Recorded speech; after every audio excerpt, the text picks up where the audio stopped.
This is Kolkata TV's podcast news. আপনারা শুনছেন পডকা। মানুষের গড় আয় বৃদ্ধি 50% দাবি সীতারামনের। নমস্কার, আমি জহিতা, জানাচ্ছি বিস্তারিত। প্রত্যাশা মতোই ভোটের বছরে সকলকে খুশি করার প্রতিশ্রুতি দিয়ে বাজেট ভাষণ শুরু করলেন কেন্দ্রীয় অর্থমন্ত্রী নির্মলা সীতারামন। ভাষণের গোড়া থেকেই তিনি জানিয়ে দিলেন তার সরকার 4টি ক্ষেত্রের দিকে নজর দিয়ে চলেছে। তা হল দরিদ্র, মহিলা, যুব এবং কৃষক।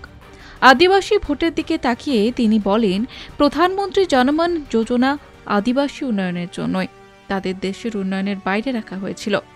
তাদের কথা ভাবছে আমাদের সরকার। সরকারের নতুন জিডিপির ব্যাখ্যা দেন তিনি। ব্যাখ্যা করে তিনি বলেন, G for governance, D for development এবং পি ফর পারফরমেন্স। সরকারি কাজের দক্ষতা বোঝাতে গিয়ে বলেন, গত 10 বছরে 25 কোটি মানুষকে বিভিন্নভাবে দারিদ্র্যের অভিশাপ থেকে মুক্ত করা গিয়েছে। বিকশিত ভারতের লক্ষ্যে আগামী 5 বছরে সবকা বিকাশের কাজ করবে তার সরকার। তিনি বলেন, মানুষের গড় প্রকৃত রোজগার বেড়েছে 50%। অন্নদাতা অর্থাৎ কৃষকদের জন্য ন্যূনতম সহায়ক মূল্য দিয়ে 11.8 কোটি কৃষক উপকৃত হয়েছেন। শুনুন পডকা, রাত দিন 7 দিন।